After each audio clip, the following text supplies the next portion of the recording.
എല്ലാവർക്കും നമസ്കാരം.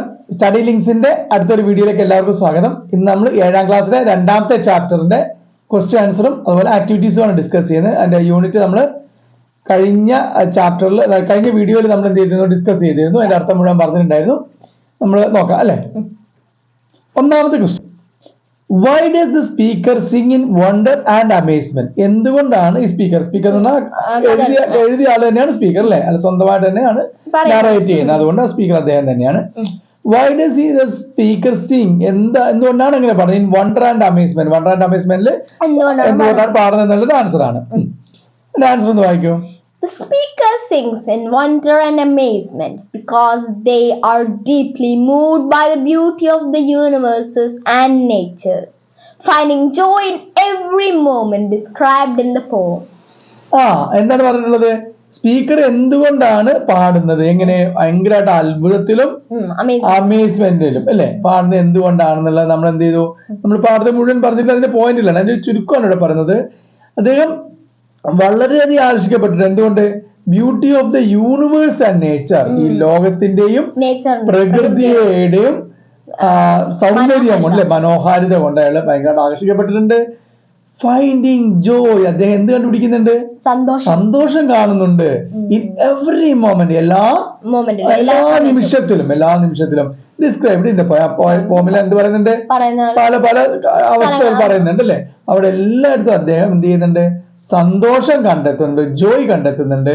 അതുകൊണ്ടാണ് അദ്ദേഹം sings in wonder and amazement എന്ന് പറയാൻ കാരണം. രണ്ടാമത്തെ ക്വസ്റ്റ്യൻ വായിക്കും. What do you think eternity's rushing tide means? അതെ, ഇറ്റേണിറ്റീസ് റഷിംഗ് ടൈഡ്, ഇറ്റേണിറ്റിയുടെ അനന്തതയുടെ റഷിംഗ് ടൈഡ്. റഷ് പറഞ്ഞാൽ തിരക്ക് പിടിച്ച് പോവാന്നല്ല അല്ലെ. ടൈഡ് എന്ന് നമ്മൾ പഠിച്ചു എന്താണ്? വേലിയേറ്റം, വേലിയേറ്റത്തെ തിരക്ക്, അനന്തതയുടെ വേലിയേറ്റത്തെ തിരക്ക് എന്ന് പറയുന്നത് എന്താണ് അതുകൊണ്ട് അർത്ഥമാക്കുന്നത്? അല്ലെ, നിങ്ങൾ എന്താണ് അതുകൊണ്ട് അർത്ഥമാക്കുന്നത്, എന്താണ് നിങ്ങൾ മനസ്സിലാക്കിയിട്ടുള്ളതെന്നാണ് ചോദ്യം. എന്താണ് answer? Eternity's rushing tide means the powerful and endless flow of time and the forces of nature that influence everything. Eternity's rushing tide means എന്താണ് മീൻ ചെയ്യുന്നത്? The powerful, വളരെ ശക്തമായ, and endless, അവസാനമില്ലാത്ത ഫ്ലോ ഓഫ് ടൈം. എന്തിന്റെ flow ആണ്? സമയം. സമയം എങ്ങനെ പോയിക്കൊണ്ടിരിക്കുകയാണ് അല്ലേ. സമയം ഒരിക്കലും എന്താണ് അവസാനിക്കുന്നില്ല, എൻഡ്ലെസ് ആണ്, അവസാനമില്ലാത്തതാണ്. പിന്നെ പവർഫുൾ ആയിട്ട് പോയിക്കൊണ്ടിരിക്കുകയാണ് അല്ലേ. ആൻഡ് ദ ഫോഴ്സ് ആണ് ശക്തി. എന്ത് ശക്തി? ഓഫ് നേച്ചർ, പ്രകൃതിയുടെ ആ പവർ, ആ ശക്തി അല്ലെ, ഫോഴ്സ് ദാറ്റ് ഇൻഫ്ലുവൻസ് എവറിത്തിങ്, എല്ലാ കാര്യത്തിനെയും ഇൻഫ്ലുവൻസ് ചെയ്യുന്നുണ്ട്, എല്ലാത്തിനെയും ബാധിക്കുന്നുണ്ട് അല്ലെ. എല്ലാത്തിനും അത് പിന്നെ എന്തിനൊക്കെ നമ്മുടെ ജീവിതത്തിൽ എന്തൊക്കെ കാണുന്നുണ്ടോ, ലൈഫിൽ എന്തൊക്കെ കാണുന്നുണ്ടോ അതിനെയൊക്കെ ഈ നേച്ചർ ഇൻഫ്ലുവൻസ് ചെയ്യുന്നുണ്ട് എന്നുള്ളതാണ് അതുകൊണ്ട് അർത്ഥമാക്കിയിട്ടുള്ളത്. മൂന്നാമത്തെ ക്വസ്റ്റ്യൻ വായിക്കും. Pick out the worldly wonders described in the poem. പോമിലുള്ള എന്താണ് വേൾഡ്ലി വണ്ടർ? എന്തൊക്കെ വണ്ടറുകളാണോ, എന്തൊക്കെ അത്ഭുതങ്ങളാണോ ഡിസ്ക്രൈബ് ചെയ്തിട്ടുള്ളത്? നമ്മൾ പിന്നെ പോം വായിക്കുമ്പോൾ തന്നെ നമുക്ക് അതിങ്ങനെ ഓരോന്നോരോന്നായിട്ട് കിട്ടും. എന്തൊക്കെയാണുള്ളത്? The poem describes the wonders of the sky with the sun and stars. ആദ്യം പറഞ്ഞത് എന്താണ്? Sun and stars. Sun and star, സ്കൈയിലുള്ള സണ്ണും സ്റ്റാർസ്, സൂര്യനും നക്ഷത്രങ്ങളെ കുറിച്ചുള്ള വണ്ടർ പറയുന്നുണ്ട്. Next, the vibrant universe filled with life. പ്രപഞ്ചം മുഴുവൻ ലൈഫ് ആണെന്ന് പറയുന്നുണ്ട്. പിന്നെ the beauty of woodlands with blades of grass and fragrant flowers. Next answer പറയുന്നത് എന്താണ്? വുഡ്ലാൻഡ്സ്, കാട്ടിക്കൂടെ നടന്നപ്പോ ബ്ലേഡ് ഓഫ് ഗ്രാസ്, പുല്ലിനാമ്പുകളെ കുറിച്ചും എന്തിന്റെ സ്മെല്ല്? ഫ്രാഗ്രൻസ്, പൂക്കളുടെ ഫ്രാഗ്രൻസ്, മണത്തിനെ കുറിച്ചും പറയുന്നുണ്ട്. and the gift of joy and gladness found everywhere. Found എല്ലാവരും കാണുന്നത് എന്ത്? Gifts of Joy and gladness, സന്തോഷത്തിന്റെ സമ്മാനം. ഇത്രയും കാര്യങ്ങളെ കുറിച്ചാണ് അപ്പൊ അവന് പറഞ്ഞിട്ടുള്ളത്. ഇതാണ് എന്തൊക്കെ വേർഡുകളും വണ്ടറിനെ കുറിച്ച് പറഞ്ഞിട്ടുള്ള വേർഡുകൾ ഇതൊക്കെയാണ് അതിലുള്ളത്. Okay, will go to the fourth question. What maddened the poets meant? What maddened? എന്താണ് ഭ്രാന്ത് പിടിപ്പിച്ചു? മാഡൻഡ് എന്ന് പറയുന്നത് എന്താണ് മനസ്സിനെ ഭ്രാന്ത് പിടിപ്പിച്ചത് എന്തൊക്കെയാണ്? The poet's mind was maddened by the enchanting beauty and intense sensory experiences in the woodlands, particularly the touch of grass and the surprising fragrance of flowers.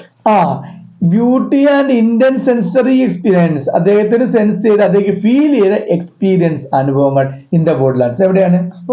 കാട്ടിൽ അനുഭവപ്പെട്ട സൗന്ദര്യവും അല്ലേ, അനുഭവപ്പെട്ട കാര്യങ്ങളും. particularly അതായത് പ്രത്യേകിച്ച് എന്തൊക്കെയാണ് touch of grass and surprising fragrance of flowers. നമ്മൾ നേരത്തെ പറഞ്ഞ തന്നെ പൂക്കളുടെ മണവും പിന്നെ അതേപോലെ തന്നെ ടച്ച് ഓഫ് ദി ഗ്രാസ്, ഇത്രയും കാര്യങ്ങളാണ് പറഞ്ഞത്. അഞ്ചാമത്തെ ക്വസ്റ്റ്യൻ.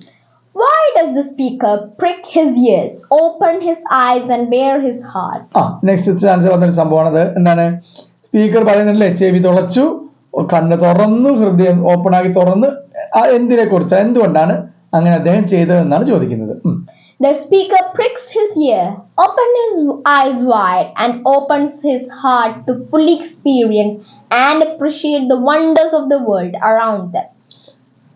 The speaker pricks എന്തുകൊണ്ടാണ് ചെയ്യുന്നത്? ഓപ്പൺസ് ടു എക്സ്പീരിയൻസ് ചെയ്യാൻ, അനുഭവപ്പെടാൻ വേണ്ടി, എന്ത് അനുഭവപ്പെടാനും അപ്രീഷിയേറ്റ് ചെയ്യാൻ, എന്നെ പ്രശംസിക്കാനും, എന്തിനാ വണ്ടേഴ്സ് ഓഫ് വേൾഡ്, അതായത് ചുറ്റുമുള്ള ലോകത്തിലെ വണ്ടറുകൾ, അത്ഭുതങ്ങൾ എക്സ്പീരിയൻസ് ചെയ്യാൻ വേണ്ടിയിട്ടാണ്. പിന്നെ listening attentively, ലിസൺ ചെയ്യാൻ വേണ്ടിയിട്ട്, ശ്രദ്ധയോടുകൂടി, observing keenly, and embracing the wonders and mysteries around them. Observe വളരെ ശ്രദ്ധയോടുകൂടി ഒബ്സർവ് ചെയ്യാതെ നിരീക്ഷിക്കുക. ആൻഡ് എംബ്രേസിംഗ് ദ വണ്ടർ, എന്തിനെ ഉൾക്കൊള്ളുക, എംബ്രേസ് കെട്ടിപ്പിടിക്കാൻ, ഉൾക്കൊള്ളുക എന്നാണ് ഇവിടെ അർത്ഥം. എന്തിനെ ഉൾക്കൊള്ളാൻ? ദ വണ്ടേഴ്സ്, അത്ഭുതങ്ങളെയും മിസ്റ്ററീസ്, എന്തൊക്കെയാണ് മിസ്റ്ററീസ് എന്ന് ഒളിപ്പിച്ചു വെച്ച കാര്യങ്ങളെ അദ്ദേഹം പറയുന്നുണ്ട്. അറിയാത്ത കാര്യങ്ങൾ, കാണാത്ത കാര്യങ്ങൾ നോക്കാൻ വേണ്ടി പോകുന്നുണ്ടെന്ന് പറയുന്നില്ലേ, അറൗണ്ട് ദം, ചുറ്റുമുള്ള കാര്യങ്ങൾ. ഇത്രയാണ് അതിന്റെ answer. Last and six question. What do you think that the poet means by in the midst of the unknown I have sought the unknown? In the midst of the known, അറിയുന്നതിന്റെ ഇടയിൽ, midst എന്ന് പറയുന്ന ഇടയിൽ, I have sought the unknown, ഞാൻ എന്ത് ചെയ്തു? അറിയാത്തതിനെ തേടി എന്ന് പറയും. sought എന്ന് തേടി. ഇതുകൊണ്ട് എന്താണ് പോയിന്റ് അർത്ഥമാക്കുന്നത്? In the midst of the known I have sought the unknown means that even though the speaker is familiar with his surroundings, they still seek new and unfamiliar experiences, showing a curiosity and desire for exploration. In the midst of the unknown I have sought the unknown. അറിയുന്നതിന്റെ ഇടയിൽ ഞാൻ അറിയാത്തതിനെ തെരഞ്ഞു. Means എന്താണ് അർത്ഥമാക്കുന്നത്? that even though the speaker എങ്ങനെയായിരുന്നാലും the speaker is familiar, സ്പീക്കറിന് നല്ല പരിചിതമാണ്. Familiar പരിചിതമാണ് വിത്ത് ഈ surroundings, ആണ് ചുറ്റുപാടുള്ള കാര്യങ്ങളൊക്കെ അയാൾക്ക് അറിയാം, എല്ലാം അയാൾക്ക് അറിയാം. സറൗണ്ടിങ്സ് പറഞ്ഞാൽ ചുറ്റുപാടുകൾ അറിയാം. they still seek, എന്താണ് വീണ്ടും സീക്ക്, തെരയുകയാണ്, ന്യൂ, പുതിയ കാര്യങ്ങൾ, അൺഫെമിലിയർ എക്സ്പീരിയൻസ്, അറിയാത്ത, പരിചിതമല്ലാത്ത എക്സ്പീരിയൻസുകൾ. ഒരുപാട് എക്സ്പീരിയൻസുകൾ അറിയാം, പരിചിതമല്ലാത്ത എക്സ്പീരിയൻസുകൾ തെരയാണ്. ഷോവിങ് എ ക്യൂരിയോസിറ്റി, എന്ത് ചെയ്യുന്നുണ്ട്? ക്യൂരിയോസിറ്റി, ഒരു അറിയാനുള്ള ആഗ്രഹം. ക്യൂരിയോസിറ്റി എന്ന് പറഞ്ഞാൽ അറിയാനുള്ള ആകാംക്ഷ, അറിവ്. And desire for exploration, exploration പുതിയതായിട്ട് കണ്ടുപിടിക്കുക അല്ലെ, കണ്ടുപിടിക്കാനുള്ള ആഗ്രഹമാണ് ഇതിൽ. ഇങ്ങനെ 6 ക്വസ്റ്റ്യൻസ് ആണ് നമുക്ക് ഈ ചാപ്റ്ററിൽ വന്നിട്ടുള്ളത്. 6 നമ്മൾ ആൻസർ ചെയ്ത് കഴിഞ്ഞു. നിങ്ങൾ ഈ ആൻസർ നിങ്ങൾക്ക് ഇതുപോലെ എഴുതിയെടുക്കാം. ഇത് വായിച്ച് നന്നായിട്ട് പഠിക്കുക, നോട്ട്ബുക്കിൽ എഴുതിയിട്ട് പഠിക്കുക. ഇനി അടുത്ത നമുക്കുള്ളത് എന്താണ്? ആക്ടിവിറ്റീസ് ആണല്ലോ അല്ലേ. 6 ക്വസ്റ്റ്യൻ കഴിഞ്ഞിട്ട് അടുത്ത ആക്ടിവിറ്റി 1. ആക്ടിവിറ്റി 1 വായിക്കുക. ആക്ടിവിറ്റി 1 അല്ല, അതിൽ കുറച്ച് പുതിയതായിട്ടൊരു കാര്യം അത് പഠിക്കാനും കൂടിയുണ്ട്. നോക്കൂ, read the following lines from another poem. വേറെ പോമിലുള്ള ഒരു എന്ത് പറയുന്നുണ്ട്, ഒരു സ്റ്റാൻസ് ഇവിടെ കൊടുത്തിട്ടുണ്ട്. ദ സാൻസ് ഓഫ് ഡി, ആ രീതിയാണ് ചാൾസ് കിൻസ്ലി എഴുതിയ ദ സാൻസ് ഓഫ് ഡി എന്ന് പറയുന്ന പോമിലെ ഒരു 4 വരികളാണ് ഇവിടെ കൊടുത്തിട്ടുള്ളത്. O Mary go and call the cattle home. Mary പോ, കോൾ കാറ്റിൽ തിരിച്ചു വീട്ടിലേക്ക് വിളിക്കൂ. And call the cattle home, and call the cattle home across the sands of Dee. Sands of ഡിയുടെ കുറികൾ പോയിട്ട് വിളിക്കാൻ വേണ്ടിയിട്ട് 4 വരി സെന്റൻസ്. അവിടെ എന്താണ് പറഞ്ഞിട്ടുള്ളത്? Phrase and call the cattle home. എന്താണ് ഒരു phrase? And call the cattle home എന്നുള്ള ഫ്രേസ് ഈസ് യൂസ്ഡ് 3 times. ഇവിടെ 3 പ്രാവശ്യം പറഞ്ഞല്ലേ, റിപ്പീറ്റ് ചെയ്യുന്നുണ്ട്. Such repetitions are called refrain. Refrain എന്നാണ് പറയാ, ഒരേ കാര്യം ഒരു സ്റ്റാൻസിൽ റിപ്പീറ്റ് ചെയ്ത് വരുന്നതാണ് പറയാ റഫ്രെയിൻ. അപ്പൊ എന്താണ് refrain? Refrain is a line or phrase, ഒരു വരിയോ ഒരു ഫ്രേസോ that is repeated within the lines or stanzas.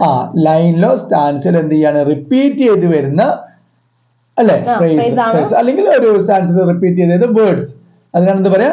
റെഫ്രെയിൻ എന്ന് പറയാ. നമ്മൾ ഗ്രാമറിൽ നമ്മുടെ പോയംസ് ഒക്കെ പഠിക്കുമ്പോൾ വരുന്ന കുറെ കാര്യങ്ങൾ നമുക്ക് ഇതുപോലെ പഠിച്ചു പോകാണ്ട് അതിൽപ്പെട്ട ആദ്യത്തെ ഒരെണ്ണമാണിത്, റിഫ്രെയിൻ. നിങ്ങൾ എല്ലാവരും അത് പഠിച്ചു വെക്കുക. നമുക്ക് നമ്മുടെ ഈ പോയമിലും അതേപോലെ തന്നെ വന്നിട്ടുണ്ട്. Can you find out a line which is repeated in this. എന്താ റിപ്പീറ്റ് ചെയ്തിട്ടുള്ളത്? And in wonder and amazement I sing. അതെ, നമ്മുടെ എല്ലാ സ്റ്റാൻസയിലും റിപ്പീറ്റ് ചെയ്തിട്ട് വന്നിട്ടുള്ള ലൈൻ ആണ് എന്ത്? And in wonder and amazement I sing. അതാണ് അതിന്റെ ആൻസർ കേട്ടോ.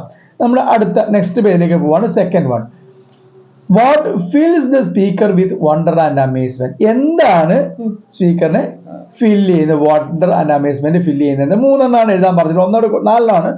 ഒരെണ്ണം തന്നിട്ടുണ്ട്, മൂന്നെണ്ണം നമ്മൾ എഴുതാൻ പറഞ്ഞിട്ടുണ്ട്. നമ്മളൊരു 5 എണ്ണം ആൻസർ ആയിട്ട് നിങ്ങൾക്ക് ഇഷ്ടമുള്ളത് നിങ്ങൾക്ക് എഴുതാം. പക്ഷെ എല്ലാം പഠിച്ചു വെക്കുക. കാരണം ഇതേപോലെ നമുക്ക് വേറെ ഫോമിൽ ഇതേപോലെ തന്നെ ഓപ്ഷൻസ് വരുമ്പോൾ മനസ്സിലാക്കാൻ സാധിക്കും. The sky full of the sun and the stars, അതാണ് ഒന്നവിടെ കൊടുത്തിട്ടുള്ളത്. നമുക്ക് അതുപോലെ വായിക്കും നമ്മൾ എഴുതിയത്. The fragrance of flowers, the gifts of gladness and joy around. The universe is full of life. The touch of blades of grass, the tug of eternity's rushing tide. പോമിലുള്ള അതേ ലൈനുകളാണ്. ഇതൊക്കെ വണ്ടർ, അദ്ദേഹത്തിന് വണ്ടറും അമേസ്മെന്റും ഉണ്ടാക്കിയ കാര്യങ്ങളാണ് പറഞ്ഞിട്ടുള്ളത്. ഓക്കെ, തേർഡ് ആക്ടിവിറ്റിയിലേക്ക് നമ്മൾ പോവാണ്. Look at the words taken from the poem. Put them in proper pair. രണ്ട് സൈഡിൽ കുറെ വേർഡ്സ് കൊടുത്തിട്ട് ഏതൊക്കെയാണ് മാച്ച് ആവണമെന്നാണ് ചോദിച്ചിട്ടുള്ളത്. ഒരെണ്ണം അവിടെ കൊടുത്തിട്ടുണ്ട് അല്ലേ, എ അവിടെ കൊടുത്തിട്ടുണ്ട്. എന്താണ്? സ്വൈഡ്, വേൾഡ്. അതേപോലെ രണ്ടാമത് എന്താണ് നമുക്ക് അവിടുത്തെ? ഗ്രാസ് ആണ്. ഗ്രാസിന് മാച്ച് ആയിട്ടുള്ള ഏതാ? ബ്ലേഡ്സ് ഓഫ് ഗ്രാസ് നമ്മൾ ഫോമിൽ പറയുന്നുണ്ട്. മൂന്നാം പിന്നെ എന്താ കൊടുത്തുള്ളത്? ഫ്ലവേഴ്സ് ഉണ്ട് അല്ലെ. മൂന്നാമത് മൈൻഡ് പറയുന്നുണ്ട്. വെയിൻസിന് നമുക്ക് കൊടുക്കാൻ പറ്റുന്ന റേസിംഗ് അല്ലെ. റേസ് നമ്മുടെ രക്തം റേസ് ചെയ്ത് പോകുന്ന പറയുന്നുണ്ട്. ലാസ്റ്റ് വൺ വേൾഡ് എന്ന് അവിടെ വേൾഡ് ഭൂമിയാണ്. പിന്നെ വേൾഡ് സ്വേ ചെയ്തു, ആടി ഉലഞ്ഞു എന്ന് നമ്മുടെ പോകാൻ പറയുന്നുണ്ട് കേട്ടോ. 5 എണ്ണം ഉണ്ട്. അതേപോലെ തന്നെ അടുത്തത് നാലാമത്തെ ആക്ടിവിറ്റിയിലേക്ക് നമ്മൾ പോവാണ്. Let us revisit the first stanza. The sky is full of the sun and the stars. The universe is full of life. Among all these I have found a place, and in wonder and amazement I sing. First stanza ആണ്. In the first line, the initial sound yes in the sky is repeated. In sun and the stars also. കണ്ടോ? Yes yes yes yes തുടങ്ങുന്ന 3 words വന്നു. ഒരേ ലൈനിൽ വേർഡുകളിൽ ആദ്യത്തെ അക്ഷരം repeat ചെയ്ത് വരുന്നുണ്ട്. This repetition is called alliteration. ഇതിനെന്ത് പറയാ? അല്ലിട്രേഷൻ. അപ്പൊ എന്താ alliteration? The repetition of initial consonant sound. ഒരു കൺസണന്റ് സൗണ്ട് റിപ്പീറ്റ് ചെയ്ത് വരുന്നതിനെ of a word in the same line of a poem. ഒരു പോമിലെ ഒരു വരിയില് ഒരേ കൺസണന്റ് വേർഡ് ഒന്നിൽ കൂടുതൽ റിപ്പീറ്റ് ചെയ്ത് വരുന്നതിനാണ് കോൾഡ് അല്ലിട്രേഷൻ. അപ്പൊ അതുപോലെ നമുക്ക് കുറെ എണ്ണത്തിൽ കണ്ടുപിടിക്കാൻ പറ്റും. നിങ്ങൾ കണ്ടുപിടിച്ച് നോക്കുക ഏതൊക്കെയുള്ളതെന്ന്. Can you find other examples from the poem? അല്ലെ, വേറെ കണ്ടുപിടിക്കുക ഏതൊക്കെയാണ്? While walking in the woodlands. WWW 3 വേർഡിലും W വന്നിട്ടുണ്ട്. Next, I have been startled by the flowers fragrance. അവിടെ ഫ്ലവേഴ്സും ഫ്രാഗ്രൻസും എഫ് റിപ്പീറ്റ് ചെയ്ത് വന്നിട്ടുണ്ട്. അടുത്തത്, they have all maddened my mind. maddened my mind. M വന്നിട്ടുണ്ട്. അടുത്തത്, the gifts of gladness and joy. ഗിഫ്റ്റും ഗ്ലാഡ്നെസ്സും G 2 പ്രാവശ്യം വന്നു. ഇത്രയാണ് നമുക്ക് ഈ ചാപ്റ്ററിൽ വന്നിട്ടുള്ള ആക്ടിവിറ്റീസ്. ചെറിയൊരു പോമായിരുന്നു. അതേപോലെ വളരെ കുറച്ച് ആക്ടിവിറ്റീസ് ക്വസ്റ്റ്യൻസേ ഉള്ളൂ. നിങ്ങൾ ഇതെല്ലാം പഠിച്ചു വെക്കുക. ഇപ്പൊ നമ്മൾ പഠിച്ച ലിറ്ററേഷൻ എല്ലാം വീണ്ടും ഇനി വരുന്ന പാഠങ്ങളൊക്കെ നമ്മൾ വരികയാണെങ്കിൽ അവിടെയൊക്കെ നിങ്ങൾ നോക്കി പഠിക്കുക. ഇനി നമ്മൾ അടുത്തൊരു വീഡിയോയിൽ നമ്മൾ ഇതിന്റെ അടുത്ത നെക്സ്റ്റ് ചാപ്റ്ററായിട്ട് വരുന്നതായിരിക്കും. അപ്പോൾ അതുവരെ നിങ്ങൾ എല്ലാവരും നന്നായിട്ട് എല്ലാ പാഠങ്ങളും പഠിക്കുക. ന്യൂ വേർഡ്സ് ഒക്കെ എഴുതി തന്നെ പഠിക്കുക. സ്പെല്ലിംഗ് ഒക്കെ നന്നായിട്ട് പഠിക്കുക. ക്വസ്റ്റ്യൻ ആൻസർ ഒക്കെ എഴുതി പഠിക്കുക. നമ്മുടെ ചാനൽ സബ്സ്ക്രൈബ് ചെയ്യാത്തവർ സബ്സ്ക്രൈബ് ചെയ്യുക, ലൈക്ക് ചെയ്യുക, നിങ്ങളുടെ കൂട്ടുകാർക്കൊക്കെ ഷെയർ ചെയ്ത് കൊടുക്കുക. Okay, thank you, by.